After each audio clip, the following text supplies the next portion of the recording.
고린도전서 14장 우리 1절부터 25절 오늘 본문이 조금 긴데요. 1절부터 25절 조금 내용을 집중해서 우리 한 절씩 교독하겠습니다. 고린도전서 14장 신약성경 279쪽 1절을 제가 읽습니다.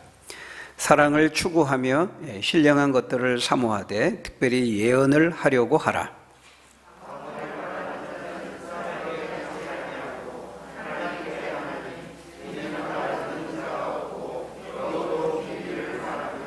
그러나 예언하는 자는 사람에게 말하여 덕을 세우며 권면하며 위로하는 것이요.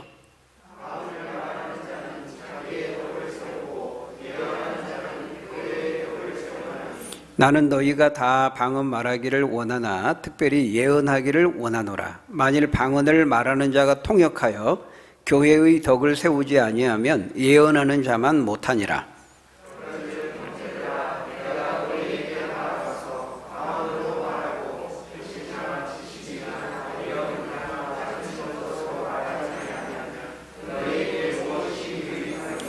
혹 필이나 검은고와 같이 생명 없는 것이 소리를 낼 때에 그 음의 분별을 나타내지 아니하면 필이 부는 것인지 검은고 타는 것인지 어찌 알게 되리요.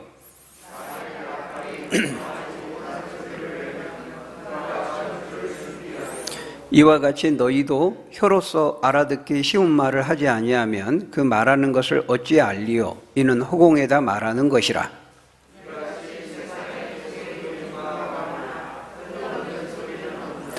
그러므로 내가 그 소리의 뜻을 알지 못하면 내가 말하는 자에게 외국인이 되고 말하는 자도 내게 외국인이 되리니.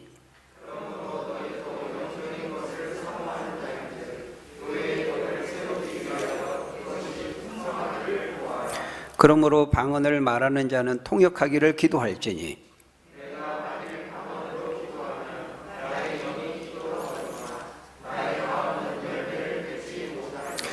그러면 어떻게 할까? 내가 영으로 기도하고 또 마음으로 기도하며 내가 영으로 찬송하고 또 마음으로 찬송하리라.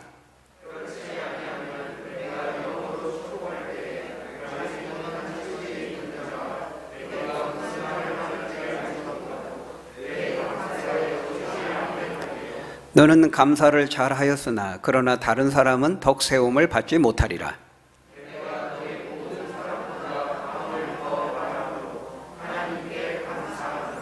그러나 교회에서 내가 남을 가르치기 위하여 깨달은 마음으로 5마디 말을 하는 것이 1만 마디 방언으로 말하는 것보다 나으니라.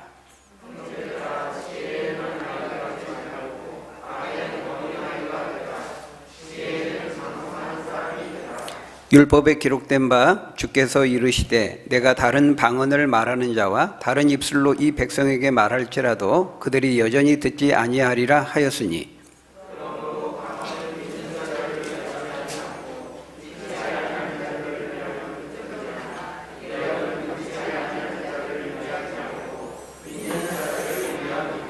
그러므로 온 교회가 함께 모여 다 방언으로 말하면 알지 못하는 자들이나 믿지 아니하는 자들이 들어와서 너희를 미쳤다 하지 아니하겠느냐.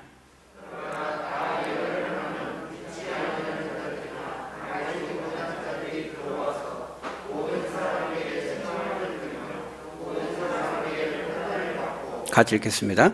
그 마음에 숨은 일들이 드러나게 되므로 엎드려 하나님께 경배하며 하나님이 참으로 너희 가운데 계신다 전파하리라. 아멘. 네, 우리 같이 한번 따라해 볼까요? 지혜에 장성한 사람이 됩시다. 네, 우리가 방금 읽은 본문 말씀 조금 긴데요. 읽은 말씀 중에 그 20절 말씀에 보니까 뭐라고 말씀합니까? 형제들아, 지혜에는 아이가 되지 말고 악에는 어린아이가 되라. 그러나 지혜에는 장성한 사람이 되라. 이렇게 말씀합니다.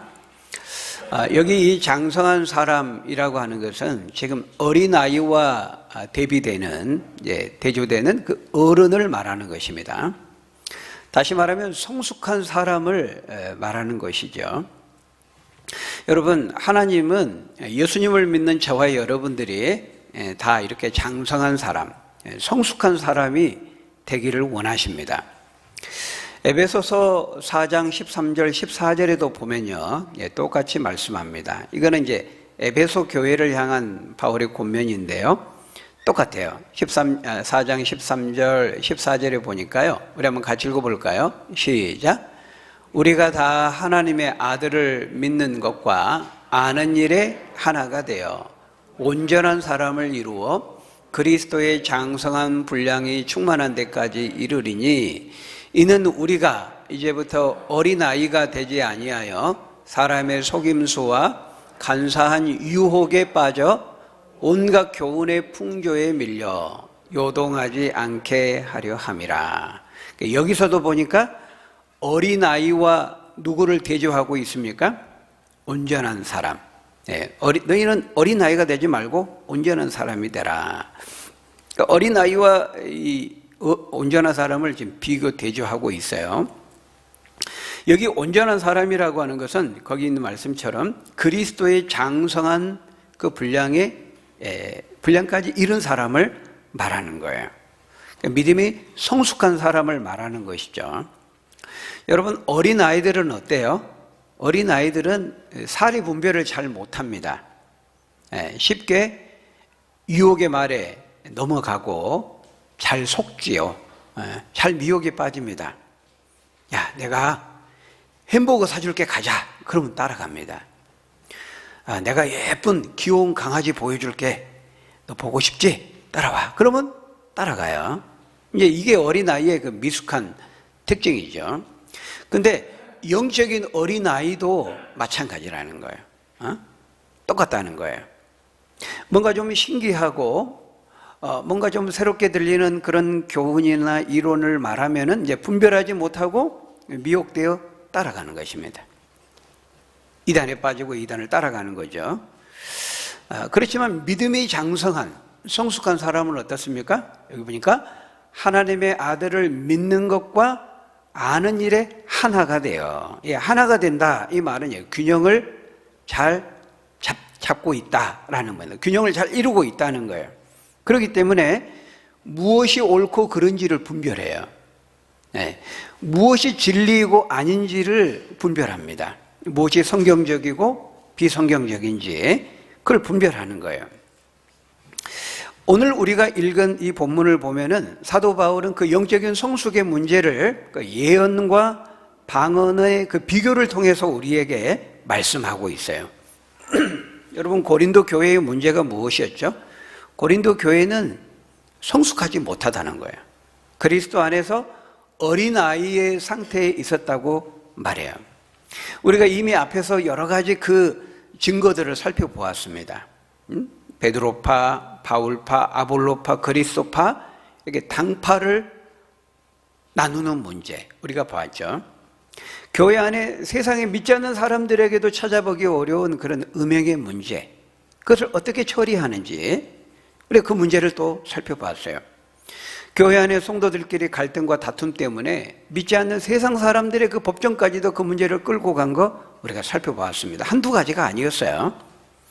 근데 그 중에서도 오늘 본문은 바로 이 무질서한 은사 사용의 문제를 말하고 있는 것입니다.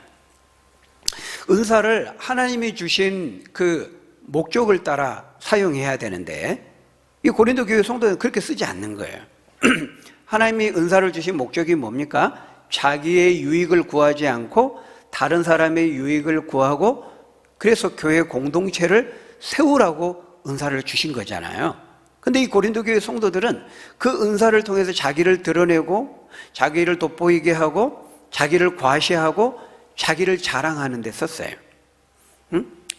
무엇보다도 그 은사 체험, 약간 그 신비해 보이는 그 은사 체험 그 자체에 몰두하고, 뭔가 외적으로 좀 화려해 보이는 그 종교적인 체험 자체에 집착하고, 또 그것을 통해서 이제 자기의 어떤 종교적인 만족을 구하는 그런 일들을 행했다는 거예요. 그 중에서도 대표적인 은사가 뭐였습니까? 방언의 은사였습니다. 그래서 사도는 1절에서 예언과 방언을 서로 비교 대조하고 있는 거예요. 1절에 뭐라고 말씀합니까? 거기 보니까 사랑을 추구하며 신령한 것들을 사모하되 특별히 예언을 하려고 하라, 이렇게 말하고 있습니다. 사랑을 추구하면서 신령한 것들을 사모하라는 거예요. 여러분, 이 1절의 말씀은요, 오늘 우리가 읽은 이 14장 전체의 말씀을 대표하는 구절입니다. 전체의 내용을 요약하는 핵심 구절이에요. 그런데 거기 보니까 뭐라고 말하고 있어요? 사랑을 추구하며 신령한 것들을 사모하라는 거예요. 여기 신령한 것들이라는 것은 뭘 가리키죠? 은사들을 가리킵니다. 은사들. 그러니까 사랑을 추구하는 가운데 은사들을 사모하라. 여러분, 우리가 은사를 사모할 수가 있습니다. 은사를. 어떤 특정 은사를 하나님께 주시도록 우리가 사모하는 가운데 구할 수 있어요. 근데 그럼에도 불구하고 은사는 내가 사모할 수는 있지만 누가 주시는 거예요? 성령이 주권적으로 결정하셔서 주시는 거예요. 나의 어떤 노력이나 의지나 훈련이나 연습으로 획득되는 것이 아니라 그랬죠. 앞에서 12장 11절에서 이미 우리가 살펴보았어요. 이 모든 일은, 은사는 같은 한 성령이 행하사 성령의 뜻대로 그 사람에게 나눠주시는 것이다, 그랬거든요. 그러니까 성령의 주권적인 뜻 가운데 결정해서 나눠주시는 것임에도 불구하고 우리는 사모할 수는 있는 겁니다. 그렇지만 여러분, 이 14장 1절에서 강조점은 어디 있어요? 신령한 것들을 사모하라는 데 있는 게 아니고 바로 앞에 있는 사랑을 추구하며, 여기에 포인트가 있습니다. 여기에 강조점이 있어요. 우리가 그냥 글로 돼 있으니까 이 억을 우리가 잘 느끼지 못하는데요. 액센트를 넣어서 읽어야 된다면 어디에 액센트를 넣어야 되냐면은 사랑을 추구하며, 여기에 액센트를 넣어서 읽어야 되는 거예요. 거기를 세게 읽어야 되는 거예요. 사랑을 추구하며 신령한 것들을 사모하되 그 중에서도 예언을 하려고 하라, 이렇게 말하고 있는 거예요. 사도는 지금 뭘 강조하고 있어요? 사랑을 강조하고 있어요. 사랑. 이미 바로 앞에 13장 전체의 분량을 할애해서 사도는 이 사랑을 강조했잖아요. 사랑은 영원한 것이라 그랬잖아요. 온전한 것이 올 때, 이런 은사는 온전한 것이 올 때까지만 일시적으로 한시적으로 사용하라고 주신 것이라면 사랑은 그렇지 않다는 거예요. 사랑은 온전한 하나님 나라가 왔을 때에도, 그 하나님 나라에서도 영원히 사용되는 것이 사랑이라고 우리가 지난 시간에 살펴보았잖아요. 이게 사도 바울은 지금 그 연장선에서 지금 말하고 있는 거예요.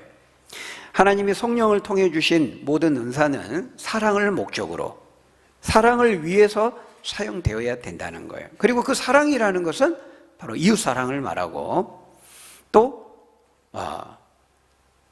교회 공동체의 그 유익을 위해서 그 교회 공동체를 세우는데 그 은사를 사용해야 될 것을 말하는 거죠. 그래서 여러분, 오늘 본문을 보세요. 계속 반복되면서 강조되는 단어가 뭡니까? 오늘 본문을 읽으면서 계속 반복되는 단어 혹시 발견하셨나요? 거기 3절에 보면은 교회의 덕을 세운다. 이 교회의 덕을 세운다라는 말이 계속 반복되고 있어요.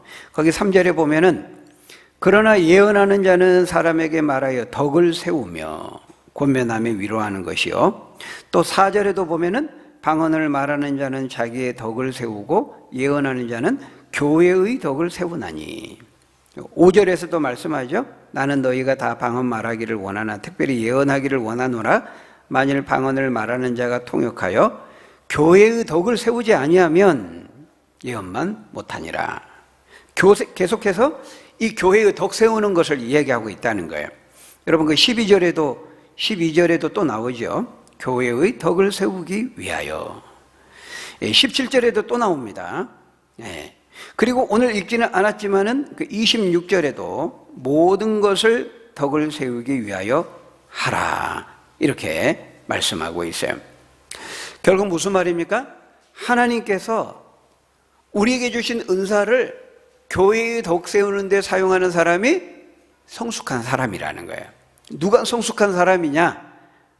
하나님이 주신 선물, 그 능력인 은사를 자기를 위해 사용하는 것이 아니라 다른 사람을 위해 사용하고 다른 사람의 유익을 구하고, 그래서 교회의 공동체를 건강하게 세우는 사람, 그 사람이 성숙한 사람이라는 거예요. 그리고 하나님은 저와 여러분들이 바로 그 성숙한 사람이, 장성한 사람이 되기를 원하신다는 거죠. 여러분, 에베소서 4장 12절에도 보면요, 에베소 교회를 향해서도 똑같이 말씀하는 것을 볼 수 있어요. 에베소서 4장 12절 한번 같이 읽어볼까요? 시작. 이는 성도를 온전하게 하여 봉사의 일을 하게 하며, 여기 보면은요, 그리스도의 몸을 세운다. 오늘 본문에서도 교회의 덕을 세운다. 여러분, 이 그리스도의 몸이라는 건 뭐죠? 교회잖아요. 교회 공동체를 가리킵니다. 근데 사도가 이 에베소서 4장 12절에서 말씀하기 바로 전에 11절에서 뭘 말씀하고 있어요? 은사에 대해서 말하고 있어요. 에베소 4장 11절에 보면은 4장 11절, 그가 어떤 사람은 사도로, 어떤 사람은 선지자로, 어떤 사람은 복음 전하는 자로, 어떤 사람은 목사와 교사로 삼으셨으니 그 이유는 성도를 온전하게 하여 봉사의 일을 하게 하며 그래서 그리스도의 몸을 세우기 위함이다. 이렇게 말하고 있거든요. 결국 하나님이 은사를 주시고 그 은사를 따라서 직분을 맡기신 그 이유와 목적이 뭐라는 것입니까? 성도를 온전하게 하기 위해서, 즉 어린아이의 상태를 벗고 성숙한 사람으로 준비시켜 가지고 봉사하고 섬기도록, 그래서 그리스도의 몸, 교회를 세우게 하시기 위함이라는 거예요. 그러니까 오늘 보면 이 고린도전서에 말씀하는 것과 지금 똑같은 것을 말하고 있는 거예요. 하나님이 주신 은사는 사랑을 추구하며 교회의 덕을 세워야 되고, 그래서 주님의 몸된 공동체, 교회를 건강하게 세우는 일에 사용되어야 한다는 거예요. 그것이 은사를 주신 목적이라는 거예요. 그리고 그 목적에 비춰 봤을 때 그 목적을 이루는 데 있어서 예언과 방언을 비교하면 어떻다는 거예요? 방언이 예언만 못하다는 겁니다. 그래서 사도는 예언과 방언을 비교하면서 1절에서 너희가 사랑을 추구하며 은사를 사모하되 특별히 방언보다 예언하기를 더 사모하라, 이렇게 말씀하고 있거든요. 그러면서 이제 2절부터 이 방언과 예언을 이제 비교 설명하고 있어요. 우리 조금 길지만 우리 2절부터 5절을 한번 읽어볼까요? 2절부터 5절, 방언이 뭐고 예언이 뭐고 설명하는데요. 우리 2절부터 5절 한번 다시 한번 읽어보겠습니다. 시작. 방언을 말하는 자는 사람에게 하지 아니하고 하나님께 하나니 영으로 비밀을 말함이라. 그러나 예언하는 자는 사람에게 말하여 덕을 세우며 권면하며 위로하는 것이요, 방언을 말하는 자는 자기의 덕을 세우고 교회의 덕을 세우나니 나는 너희가 다 방언 말하기를 원하나 특별히 예언하기를 원하노라. 만일 방언을 말하는 자가 통역하여 교회의 덕을 세우지 아니하면 예언하는 자만 못하니라. 여러분, 방언이라는 건요 굉장히 신비롭게도 그 사람이 전혀 외국어를 공부하지도 않았고 외국을 방문하지도 않았고 그랬는데 그 성령이 말하게 하심을 따라, 성령이 시켜가지고 성령이 말하게 하심을 따라서 하나님이 행하신 큰 일을 말하는 거예요. 언어로, 지역 언어로, 외국어로 말하는 거예요. 무엇을요? 하나님이 행하신 큰 일을 말하는 거예요. 오늘 보면 2절에 보면 그걸 뭐라고 말하냐면 알아듣는 자가 없고 영으로 비밀을 말한다, 이렇게 말하고 있어요. 영으로 비밀을 말하는 거예요. 비밀. 그 비밀이 뭐죠? 사도행전 2장 11절에 보면은 그 비밀은 하나님이 행하신 큰 일이다, 이렇게 말하고 있어요. 여러분, 하나님이 행하신 큰 일이 뭐죠? 예수 그리스도를 통해서 계획하신 구원의 복음, 구원의 계획을 말해요. 예수님 십자가에 죽으시고 부활하시고 그래서 마침내 그것을 통해서 이루실 하나님 나라, 이것이 비밀이에요. 계시의 비밀. 이 계시의 비밀이 어떤 사람은 밝히 드러나고 어떤 사람은 보아도 보지 못하고 들어도 듣지 못하잖아요. 비밀이기 때문이거든요. 아는 사람이 있고 모르는 사람이 있어요. 근데 이 방언은 성령이 시켜가지고 자신의 그 성령의 말하게 하심을 따라서 그 비밀을 말하는 거예요. 외국어로. 어딘가에 있는 그 외국어로 언어로 말을 하는 거죠. 여러분 사도행전 2장 4절에 보면은 오순절 날에 성령이 강림하시니까요. 모든 제자들이 다 성령의 충만함을 받고 거기 보면 뭐라고 말하냐면 성령이 말하게 하심을 따라 다른 언어들로 말하기를 시작했다 그랬잖아요. 여기 다른 언어라고 하는 것은 바로 지역 언어, 방언을 말하는 것입니다. 우리가 뭐 전라도 방언, 제주도 방언 이런 말 하잖아요. 그런 의미의 방언이에요. 근데 그 방언으로 말한 내용이 뭐라는 거예요? 그 사도행전 몇 구절 뒤에 2장 11절에 보면 나와요. 거기 보면 다데인, 엘람인, 메데인, 메소포타미아인, 갑바도기아인, 로마인, 애굽 사람, 각 지역의 많은 사람들이 이 절기를 지키기 위해서 예루살렘에 왔었거든요. 그 많은 사람들과 함께 그 11절에 뭐라고 말해요? 그레데인과 아라비아인들이라. 우리가 다 우리의 각 언어로, 방언으로 하나님의 큰 일 말함을 듣는도다. 그러니까 성령께서 제자들에게 방언의 은사를 주시니까요. 그들이 성령의 시키심을 따라 말하게 하심을 따라서 여러 다른 지역 언어로 외국어로 말하기를 시작했다는 거예요. 그런데 뭘 말했어요? 영어로 비밀을 말한 거예요.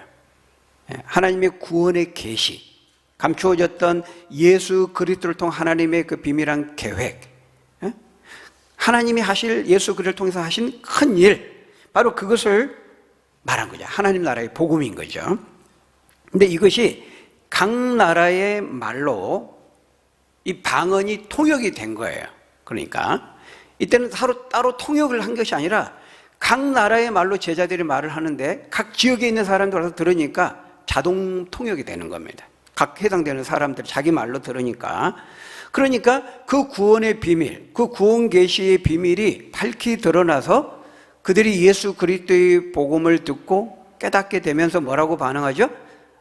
그러면 내가 어찌할꼬? 그럼 우리가 어떻게 해야 됩니까? 각각 회개하고 예수 그리스도를 믿으라. 그래서 그들이 깨닫고 그 복음을 듣고 깨닫고 믿고 받아들이게 된 거예요. 그렇기 때문에요, 여러분 이 방언의 은사는 반드시 통역이 되어야 됩니다. 통역이 될 때에만 다른 사람이 유익을 얻을 수 있어요. 통역이 될 때에만 그게 무슨 말인지를 알게 되고 거기서 유익을 얻고 은혜를 얻게 되는 거예요. 그래서 방언이 통역이 될 때에는 예언과 똑같은 기능을 하게 됩니다. 예언과 똑같은 유익을 얻게 되는 거예요. 하나님의 계시, 그 하나님의 뜻이 밝히 드러나게 되는 거죠. 그러면 여러분 예언은 뭡니까? 예언이 어떤 기능을 하죠? 여기서 말하는 예언은 어떤 그 점장이가 쪽지게처럼 앞으로 일어날 그 일들을 이렇게 점장이처럼 맞추는 그런 의미의 예언이 아닙니다. 우리가 예언하면 제가 언젠가도 말씀드렸습니다. 우리가 지금 제가 이제 설교하는 이 자체도 지금 예언하는 거예요. 성경은 이미 다 예언서거든요. 성경이 이 자체가 예언적인 내용을 다 담고 있기 때문에 성경의 계시를 말하는 것 자체가 사실은 예언을 말하는 겁니다.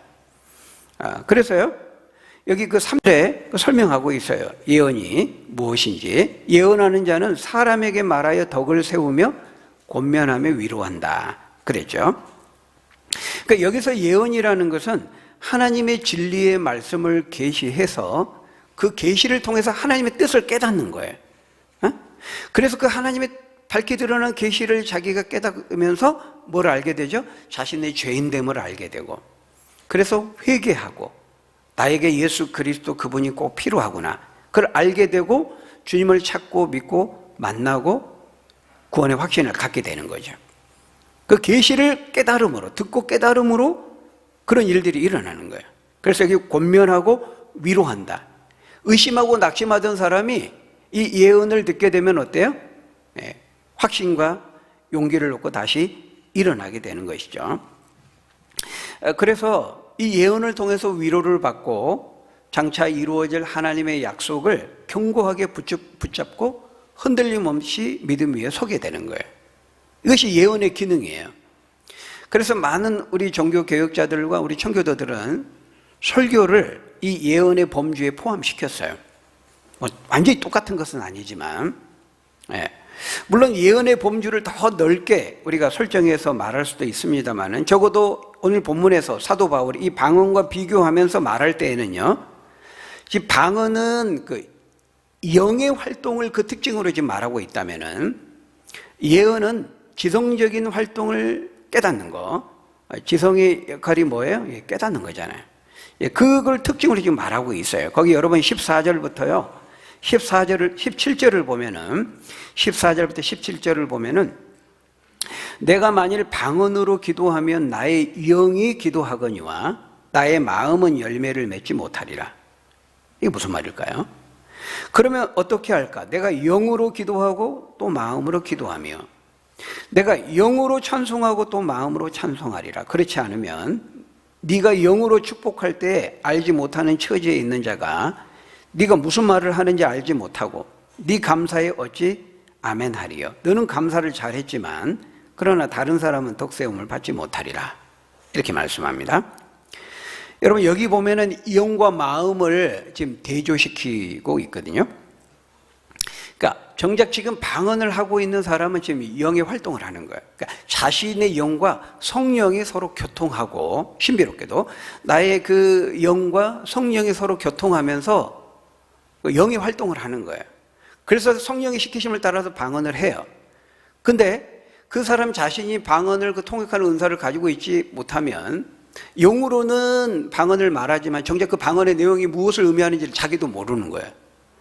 또 그 자리에 방언을 통역하는 은사를 가지고 있는 사람이 그걸 통역을 해주면 자기가 하는 방언을 그 의미를 알지만 자기에게도 은사가 없고 통역하는 은사가 그 자리에 없으면은 자기가 방언을 하긴 하지만 성령과 영적으로 교통하면서 신비롭게 방언을 하지만 그 무엇을 의미하는지 그 내용은 자기도 모른다는 거예요. 지금 그걸 얘기하고 있는 거예요. 여기 보면 영으로 방언을 하지만 마음은 열매를 맺지 못한, 이 마음이라고 하는 것은 이제 누스라고 하는데요. 물론 마음도 그 구절에다 쓰임새가 조금씩 차이는 있습니다만 여기서 이 누스, 이 마음은 이 지성적인 깨닫는 생각하고 이해하는 그 기능으로서의 그 마음을 의미하는 거예요.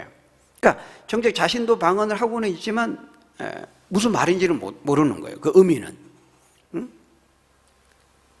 그러니까 영적으로는 성령과 소통하기 때문에 그 자체로는 기쁨이 될 수 있어요.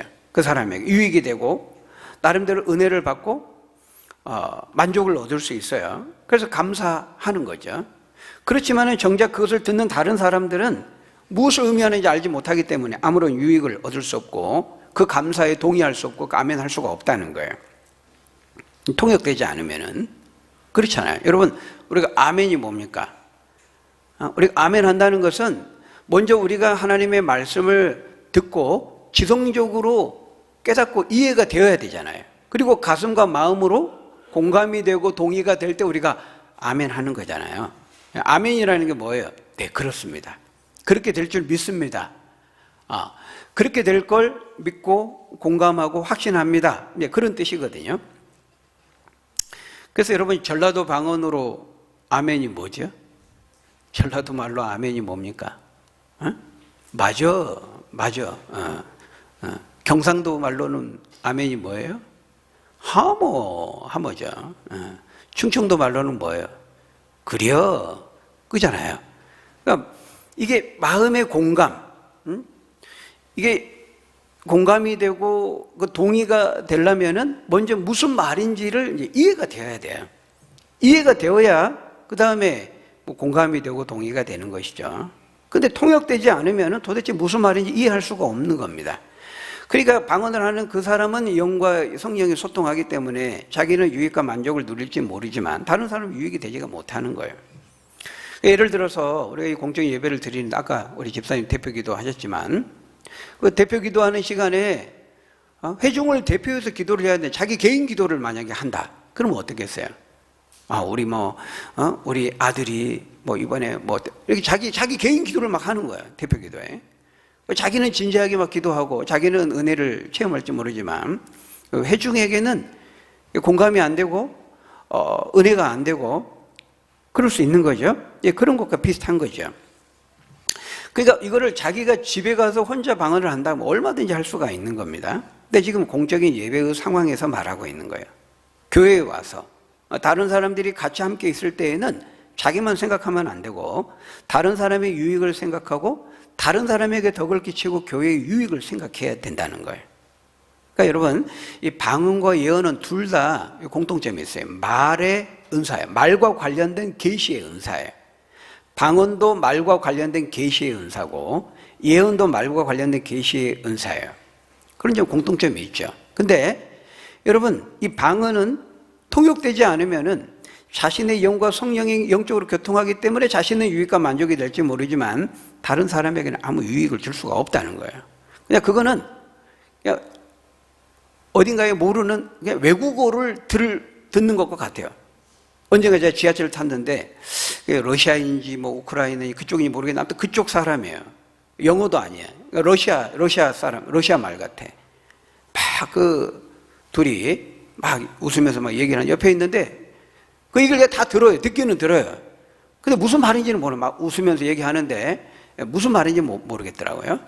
이게 똑같은 거예요. 여러분 거기 11절에 보면은 그러므로 내가 그 소리의 뜻을 알지 못하면 내가 말하는 자에게 외국인이 되고 말하는 그 사람도 내게 외국인이 되리니.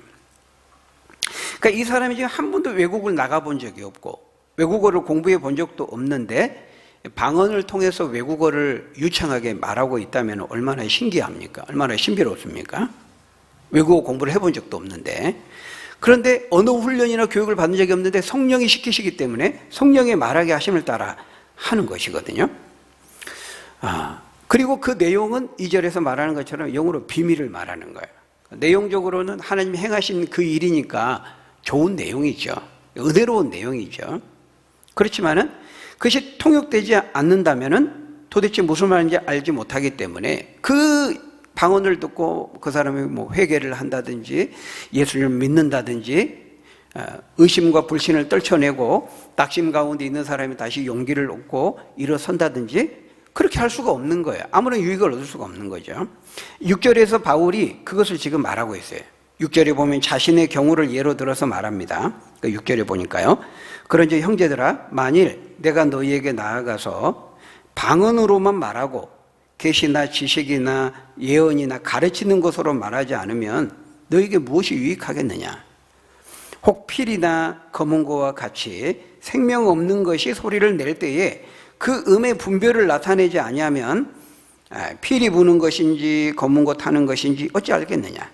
만일 나팔이 분명하지 못한 소리를 내면 누가 전투를 준비하리요. 이와 같이 너희도 혀로서 알아듣기 쉬운 말을 하지 않으면 그 말하는 것을 어찌 알리요. 이는 허공에다 헛되이 말하는 것뿐이다. 이렇게 말하고 있어요. 지금 악기를 예로 들어서 말하고 있거든요. 피리, 검은고, 나팔. 근데 이게 뭔가 음의 분별을 내면서 악보를 따라 소리를 낼 때 근데 듣기 좋은 연주가 되는 거죠. 의미 있는 소리가 되는 거예요. 그러니까 무조건 막 팡팡 친다고 해가지고 무조건 불어 제낀다고 되는 게 아니잖아요. 그런 의미로 한다면 저도 피아노를 굉장히 잘 칩니다. 굉장히 잘 쳐요. 제가 막 내 마음대로 치면 잘 치긴 잘 쳐요. 근데 문제는 뭘 연주하는지 사람들이 몰라서 이제 문제지. 치기는 잘 쳐요. 그런데 그거는 연주가 아니잖아요. 그건 소음이죠. 앞에서 13장 1절에서 말한 것처럼 울리는 꽹과리에 소음에 지나지 않게 된다는 거예요. 그래서 거기 13절에 보면 그러므로 방언을 말하는 자는 통역하기를 구해야 된다. 이렇게 말합니다. 통역된다는 것은 그것이 무슨 말인지 무슨 뜻인지를 이제 지성적으로 알고 이해하는 것을 말하거든요. 그리고 19절에서도 말씀하죠. 19절에 보니까 그러나 교회에서 네가 남을 가르치기 위하여 깨달은 마음으로 5마디 말을 하는 것이 1만 마디 방언으로 말하는 것보다 낫다. 깨달은 마음으로 말하는 거. 여러분, 이 깨닫는 게 다 뭐예요? 지적인 활동을 통해 이루어지는 것입니다. 여러분, 하나님은 우리를 하나님의 형상을 따라 창조하실 때요, 우리 속에 이 지성의 기능을 넣어두셨어요. 그렇기 때문에 하나님 절대로 이런 지성적인 거, 이성적인 거 무시하지 않습니다. 하나님 우리를 그런 존재로 만드셨거든요. 여러분, 이 지성과 이성이 하나님을 믿는 것에 걸림돌이 되는 게 아니에요. 어떤 분들은 교회 안에서 제자 훈련이나 뭐 성경 공부 이런 거 할 필요가 없다. 괜히 교인들 머리만 크게 해가지고 따지고 뭐 이러면 되돌고 골치 아프니까 그냥 열심히 행사로 돌리면 된다는 거예요. 바쁘게만 하고. 여러분 그렇지 않죠. 우리가 하나님을 인격적으로 만난다는 것은 그 인격의 3요소가 뭐예요? 지성과 감성과 의지거든요.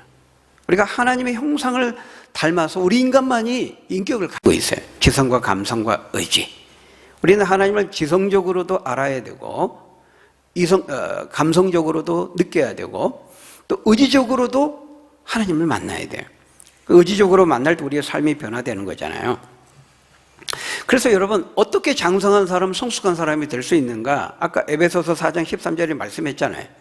우리가 다 하나님의 아들을 믿는 것과 아는 일에 하나가 될 때라는 거예요.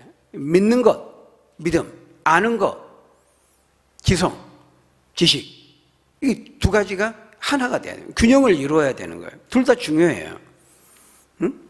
하나님 우리가 전인격, 지성과 감정과 의지의 그 전인격적인 반응을 통해서 하나님을 믿고 알고 예배하고 섬기기를 원하신다는 거예요.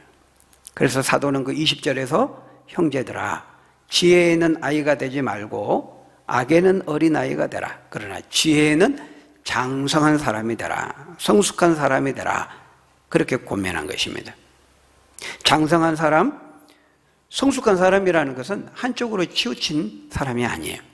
지성과 감성과 의지, 전인격적으로 균형을 이루는 사람이고 지성과 감성과 의지가 함께 우리가 자라고 성숙해 가는 거예요. 우리가 믿음이 자란다 이 말은 그 사람이 영적으로 성숙해 간다 이 말은 지성과 감성과 의지가 함께 변화되고 함께 자라는 것을 말하는 거예요. 그런데 그리스도 안에서 어린아이의 상태에 있었던 이 고린도 교인들은 자신의 느낌과 감정을 앞세우면서 특별히 방언이라고 하는 외적으로 좀 특별해 보이고 화려해 보이는 이런 신비로운 이런 종교적인 체험에 집착하고 그것에 몰두했다는 거예요. 여러분 오늘날 우리 한국 교회도요 이런 신비주의적인 이런 종교 체험에 집착하고 몰두하는 현상이 굉장히 두드러지고 있습니다. 그래서 툭 건드리면은 막 거품 불고 쓰러지는 소위 입신이라고 하는 그런 입신의 체험을 제공해주는 그런 집회 장소를 찾아다녀요.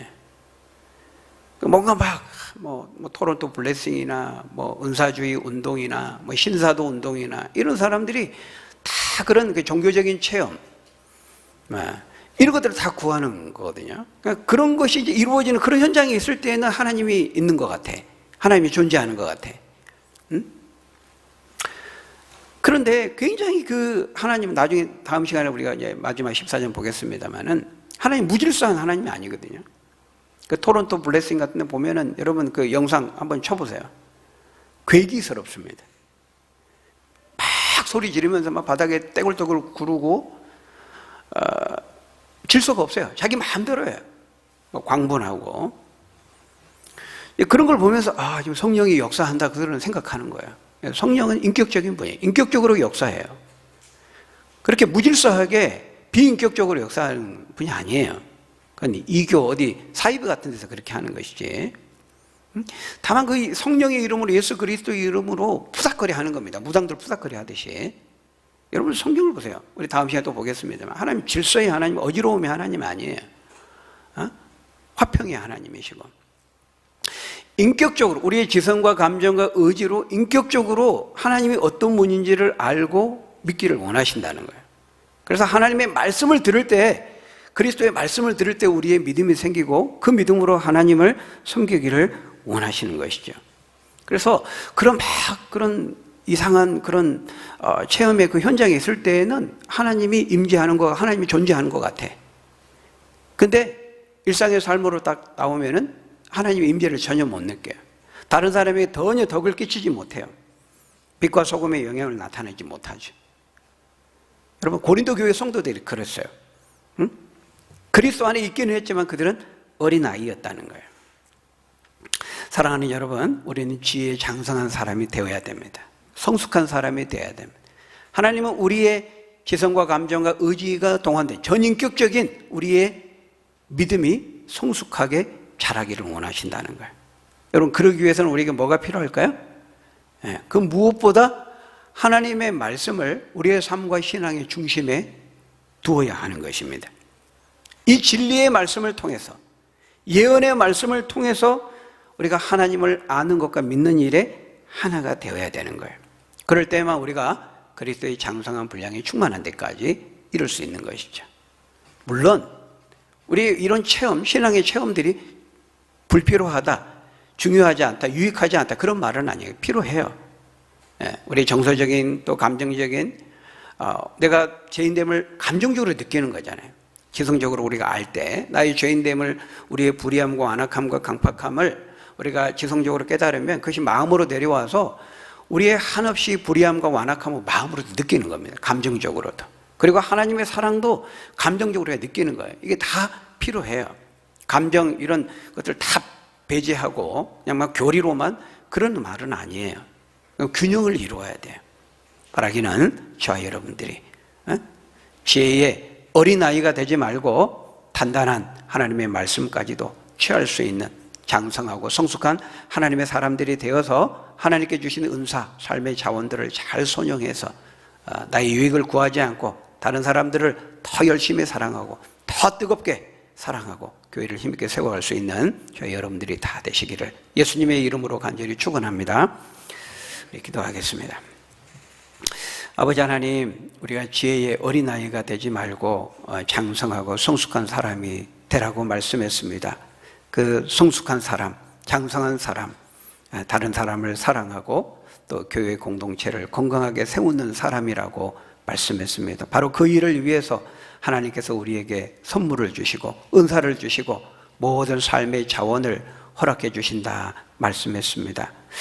우리가 하나님의 그 진리의 말씀을 통해서 늘 우리를 살피고 그 말씀을 중심에 놓고 하나님이 우리에게 주신 모든 자원들을 잘 손용해서 뜨겁게 사랑하고 주의 몸된 교회 공동체를 힘있게 건강하게 세워갈 수 있는 우리 믿음의 사람들, 장성한 사람들, 성숙한 사람들 다 될 수 있도록 하나님 축복해 주옵소서. 예수님 이름으로 기도하옵나이다. 아멘.